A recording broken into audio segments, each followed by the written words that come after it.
animating and character animation and eventually walk cycle, a very basic walk cycle. So the first thing we're going to go over is using controls, keying, and working with a rigged character like this right here. So the first thing I want to bring up is I'm going to be working on a Mac. So if you're on a Windows computer, you're going to have a couple of different hotkeys that are different. For example, if I hit Command Z, it should be Control Z on yours. So if you ever see this icon right here pop up, just think of that as Control, and Alt Z would be this icon right there. So that little symbol. So just keep that in mind in case you want to try this on your own. And let's get started. So working on a on a rigged character is pretty simple depending on how well the person who rigged the character is, how well they did it, and how the setup is pretty much created for you. So what we have here is called LowMan, and it is a very simple character rig. We have a bunch of different controls, which are these little circles or shapes that are going around certain joints. And we have facial controls, which are these little pieces right here. Another thing you might notice is these little, let me take off the geometry for a moment. These little black arrows. These are what's called your skeleton or your rig itself. So your skeleton is filled with joints, and your joints go pretty much where your normal body would have them, not nearly as many. But a joint are these little spherical pieces right here and all throughout the body. And these arrow pieces are what's called your bones. So each bone is connected to a joint, and they go throughout the body. So I'm going to just keep that on like that so we can see our character. And we're going to just start with facial controls. So facial controls are pretty straightforward. You normally would click on one of these little icons right here. You'd be on your move tool, so press W.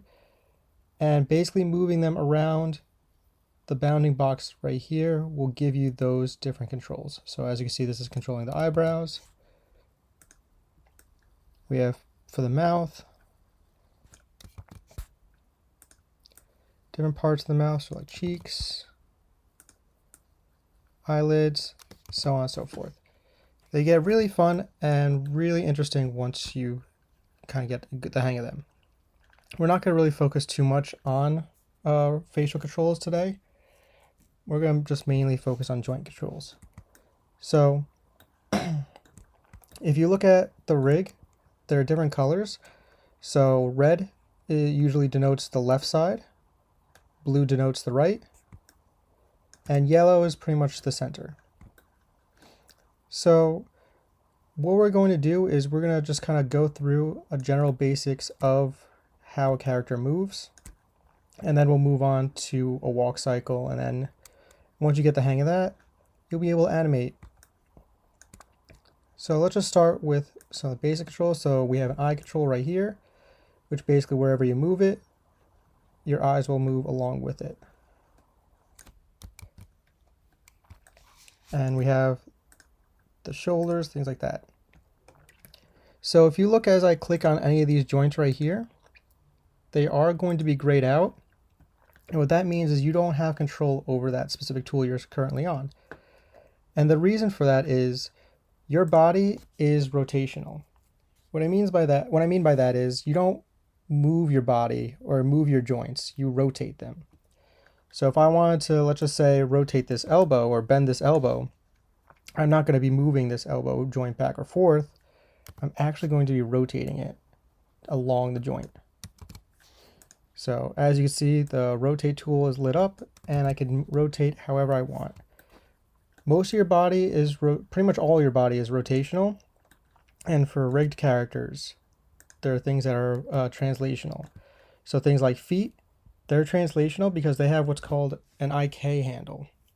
An IK handle is basically a series of little mini controls that'll just kind of streamline how your character moves. So instead of having to rotate my hip joint, my knee joint, and my ankle joint, I could use the move tool to kind of bend it into the right position.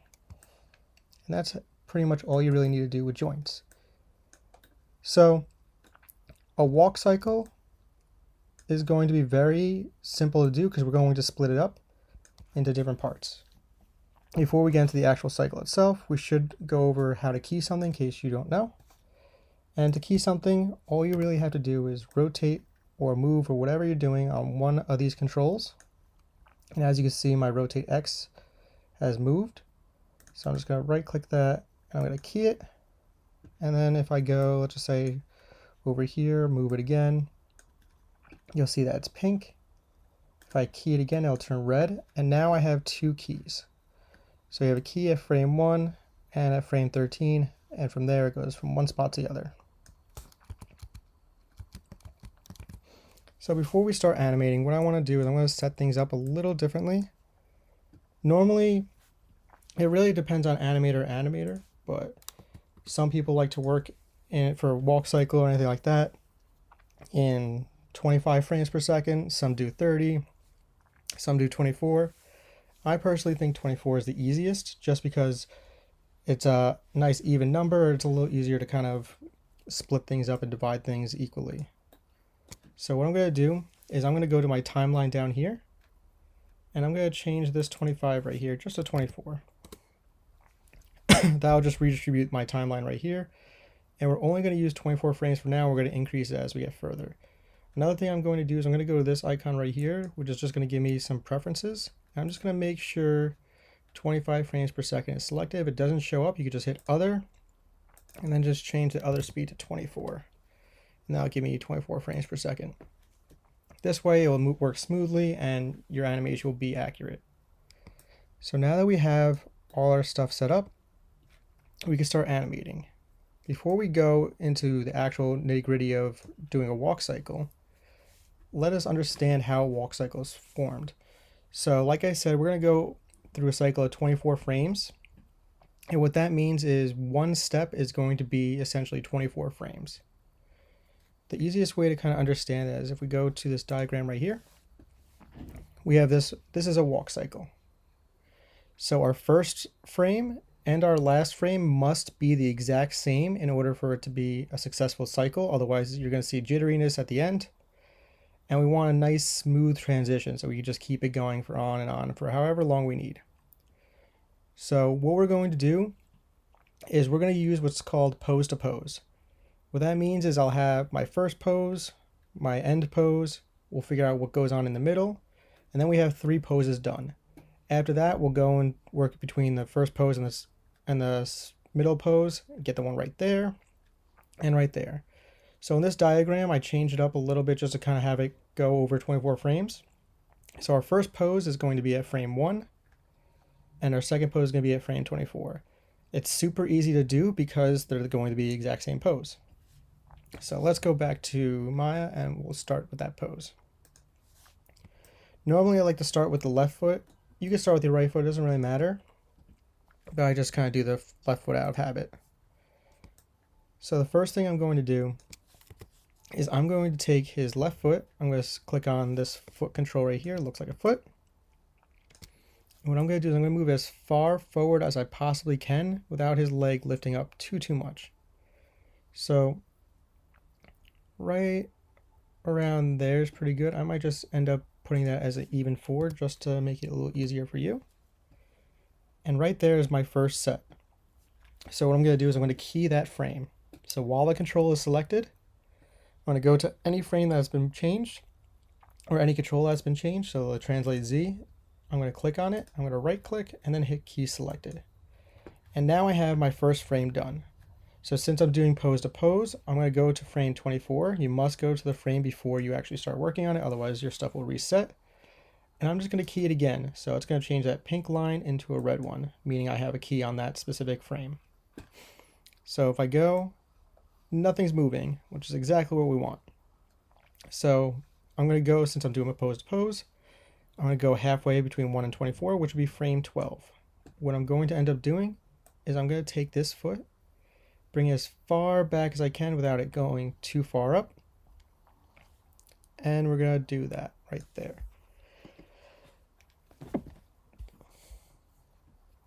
So now that we have this pose right where we want. I'm going to key that as well. I'm just going to do, let's see what -4 looks like. Yeah, -4 would be fine. Your exact location is going to be different for each person. It's really your own style, what you're trying to do with your walk, or if you're doing runs, it's going to be very different in how far and how exaggerated your different poses are. But now that we have our first pose, our final pose, and we have our middle pose, we can hit play, and what we should see is a nice animation. So as you can see, it's cycling nicely because my first frame and last frame are the same, and it's basically just LowMan's foot sliding across the ground as if he had gum on his shoe. So I'm just going to go beginning my animation. So everything looks pretty good. So the way you're going to figure this out is if you pictured yourself walking in place, you're going to kind of use your foot to pull yourself along the ground. And then once you get as far back as you can, you're going to get ready to go and lift your foot up to take another step. So what I'm going to do is I'm going to go halfway between the 12th frame and the 24th frame, which is frame 18. As you can see, he's right back in the middle. And we're going to change how his positioning is right here. So what I'm going to end up doing is I'm going to lift up his leg, because right here we're going to be taking a step. So I'm not going to go too crazy with it. I'm just going to, just to have nice numbers, I'm going to put 2.5. And we're going to leave it right there. So what I'm going to end up doing is I'm going to key translate Y. I'm just going to key that. You could key translate Z as well. It doesn't really matter though, but I'll just key it just for now. So with this being done, we have a problem. So we have frame 18 already keyed, but because we keyed translate Y only on frame 18, Maya assumes that it was always at 2.5 in translate Y. So if I go back to the first frame, or frame 0 in this case, at frame 0 his foot is up. So what I'm going to need to do is I'm going to have to go to translate Y and change that frame, or that specific translate Y to 0 and key that. I'm also going to have to do that at frame 12. Key that. And frame 24, I'm going to key it there as well. So the reason why I'm doing it one at a time is just a little easier to kind of manage. Some people key all these things at once, but sometimes that could get very messy and can mess things up later on. So if I go and play through or scrub through my animation right now, LowMan's foot should go to the back, and once he hits frames 12, he should start lifting it up and taking a step. And with that being done, we've already finished one foot, or about half of our animation, or at least for the walk cycle portion. So if I look at my diagram right here, what we now have is a nice prep work. So we have this part done, this part done, this part done, and this part done. Obviously we're looking at it from the other angle, but in this case, we're on the right track. So what we need to do now is we have to do the same thing on the other foot. And you could do this a bunch of different ways. Some people just do it manually by pretty much putting in the same information, but we're going to try to cheat it a little bit. So what we're going to do is we're going to use what's called the graph editor. So let me just select this foot first so you can see what's going on. To get to your graph editor, you're going to hit Windows, Animation Editors, and Graph Editor. So what we have right here is all the animation, all the keys that we've already created for our left foot. And as you can see, we have the translate Z. If I click that, it'll just show translate Z. And we have this curve. And it goes from the top all the way down and then back to the top. What this is it's basically our foot moving forward, or starting forward, moving to the back, and then moving forward again. This key right here is just that extra one we had from when we keyed out frame 18. And for translate Y, we had the same thing where the foot is stationary at the 0, then goes up, and then comes back down. So everything looks pretty good for now. We've got a nice cycle, and the way this graph editor works is it will show all your keys. If you need to change anything, you're more than welcome to. All we really are working on is just getting this general basis, and then we could kind of work a little closer to creating a nice, believable animation. So what we could do is we could take this information and then bring it to the other foot. So if I go back to my diagram and think of it as where my foot is starting here, we could kind of bring it over to here and kind of split things up. So in this case, we could take things about to frame 12 and see how that looks. So let's give that a go first, just to see how it looks. So one thing we could do is I could go to translate Y. I could drag a box around all my keys right here. I could go to edit and then copy. Then I go to my other foot and let's just try a frame 12. So bring it back over here. And then I go to, I can right click right here and then hit paste and paste. So now I have the translate Y. I'm going to do the same thing with translate Z. So I'll just select my whole curve, edit, copy, move to the other foot, and then I'll right click down here and just paste it on this frame. So if I move this to the side right here and hit play, what should happen is our one foot should go back, and once it hits frame 12, the other one should go back as well while the other one goes forward, which looks pretty good for now. The only problem is if we go to frame 0, it's starting with nothing with our right foot. And that's because we're going into negative time for the 0, or for the right foot. What I mean by that is, if I look at my graph editor right here, and it's starting on the 12th frame, there's nothing here because we just copied the frames from the left foot over to the right, and the right foot started at frame 0 while the left foot didn't. So what we're going to need to do is cycle our animation, and that's what's going to basically give us the actual walk cycle. So what I'm going to do is I'll start with the left foot first. I'll just select both of these curves that we have right here. We'll go to curves, pre-infinity cycle, which basically means everything before frame 0, it will still have that information and cycle it. It's not really necessary on the right foot, on the left foot, because we already have it at 0, but I like to do it just to be safe. And then we'll go curves, post-infinity cycle. And that means everything after frame 24, it'll start the animation again. I'm then going to go and do the same thing with the other foot. So I will select it. I'm going to go to curves, pre-infinity cycle, and when I do this, you should see the leg move a bit. There it goes, because now it knows the information before it and where it should be. And I'm going to do the same for post-infinity cycle. And now we have that. So what I have right here is if I hit play, we essentially have a walk cycle. Again, this is only over 24 frames, but if I change this, for example, to 240 frames, let me actually show 240 frames, and I hit play, it will go on forever and ever and ever. If we look at our timeline, you still can see that only certain frames have those red keys and there's nothing here. And that's just because we don't actually have those keys put into place. It's just going through the cycling. So I'm going to just change this back to 24. Should see 24 as well. Oops. Just to keep things going for now. Actually, let's do it over 48 just to keep things a little nicer, so we have a little bit of extra afterwards. So we now have our feet done. It's time to work on our hips. So what we could do is every time we're going to make a step down, when our body kind of pushes down onto the ground, we're going to have our hips lower a bit. You don't have to go too crazy with it, but we'll start right here. So I will go, I'm just going to keep my foot up here for a guy. You don't really need it.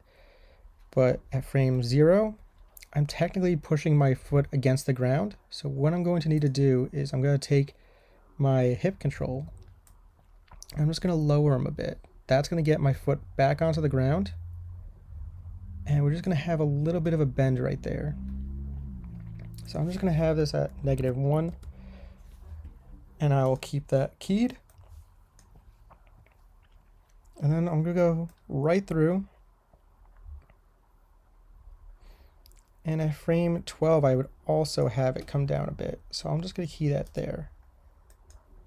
So what that means is at frame 6, I'm going to want this raised a little bit So I'm going to just type in 0 to kind of get him to stand back up. And I now have a nice simple curve for when he's taking a step. Okay. What I could do is, just for now, I will go and cycle that as well. So I'll just take this, go to curves, pre-infinity cycle, curves, post-infinity cycle. And now if I start my animation, we can take a look at how he looks. So pretty good for a very basic walk cycle. We can still work on the hips a little bit. And if you really want to get super detailed with it, if you actually go and let's just take a look at how his hips look. We're going to rotate these a little bit because you kind of walk with your hip pushing towards it. So I'm going to go, let's just say -19, just to keep that solid like that. I'll do the same at frame 12. Actually, no, I'm not going to be doing the same at frame 12. I'm going to be doing the same at frame. Do I want to do it 12? Yeah, we'll do it at frame 12 and 24. Because we'll be taking the second step. And I'll just key the translate Y just to... Actually, no, it will not key that. So, frame 0, we rotate it, although y-axis to -19. At frame 24, key it there as well. At frame 12, when the other foot's there, I'm going to change this to +19 just to keep things nice and even. And I'll key that. And let's see how it looks. It already will cycle because we already cycled the hip movement. So let's just take a look at how it looks. So as you can see, we still have like that weird jitter right there. So that means we just need to change some things about on it. So let's go to frame 24. So we got 12, negative, and that should be positive right there. And that's our problem. So actually, I don't want that at -1. I want that at 0. So let's take a look at how this is moving. So move it back, and I'll keep it going. So I just want to double check with my graph editor, just make sure everything looks like it's lined up nicely. Everything looks pretty good. We've got our nice animation set up, and everything looks like it's in a good spot. So my translate, I might change it up a little bit, just kind of take this key right here. So that's frame 6, and I'm going to probably put the same at frame 18 just to keep things even.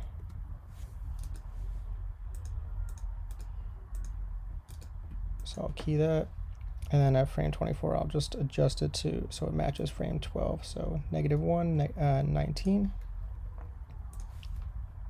So -1, and I'll key that. That looks a lot better. So let's see how he's looking. So that looks all good. I'll go back in, and I'm going to just make sure this is also cycled. That way everything should work nicely. So we should have that hip movement. There we go. Now this is extremely exaggerated, but it's a little easier to see. You'd probably be doing a little more subtle movements, but for now that's pretty good. So the next thing we're going to do is we're going to work on the arms. So the arms we could do a couple of different ways. You have either a military walk, so let me just bring the arms down. I'll just start that off right there. And we have a military walk where your arms will move with your leg, or you can have them go a little bit against the leg. I usually go for a little more subtle movements, so I'm just going to remove that a little bit right there.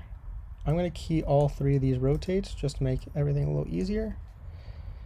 And then at frame 24, I'll key those again. And then at frame 12, I'm going to bring them forward a bit. And I'll key those. I'll go back to my graph editor.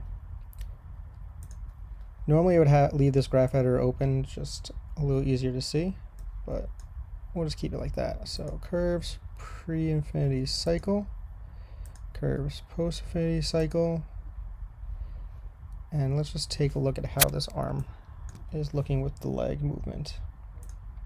So I'm just gonna hit play. That looks pretty good. I'd probably do a little more exaggerated than that, but for now, it should be fine. I'm going to do the same thing on the other arm. You could do the same process before as copying and pasting and offsetting them, but for arms, they're simple enough that I could just do it on my own really quick. So I'll start at frame 0.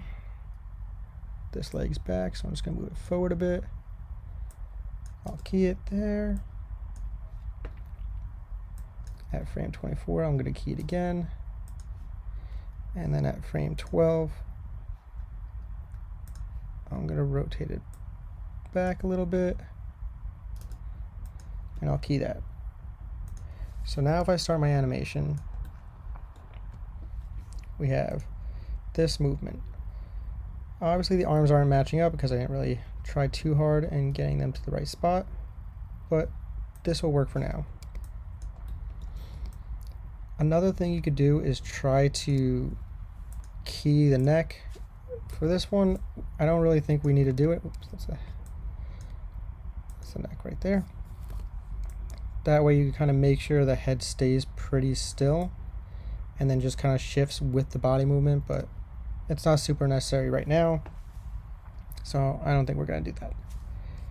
The last step we need to do is actually get him moving. So the way we're going to move him is we're going to use this big circle right here. This circle is called your main control or your placement control. And what that basically does is it says, oh, he's here, and if we want to move him, we're going to move this circle, and I'll move him with it. So what I'm going to do is I'm going to click on this, and at frame 0, I'm going to hit S, and that's going to key it. At least it should. And then at frame 24, I'm going to move it, and I'm going to hit S again to key that. And what should happen is if I hit play, he should move in those 24 frames from one spot to another. You kind of have a little bit of guesswork based on how you're animating your character and how far he's going. So like at frame 48, let's just say I want to move him over here. I'll key it again and I'll play it. It'll take a different amount of time to get to the spot. You just kind of have to work with it until you find a good ratio. All right, and that's a simple walk cycle.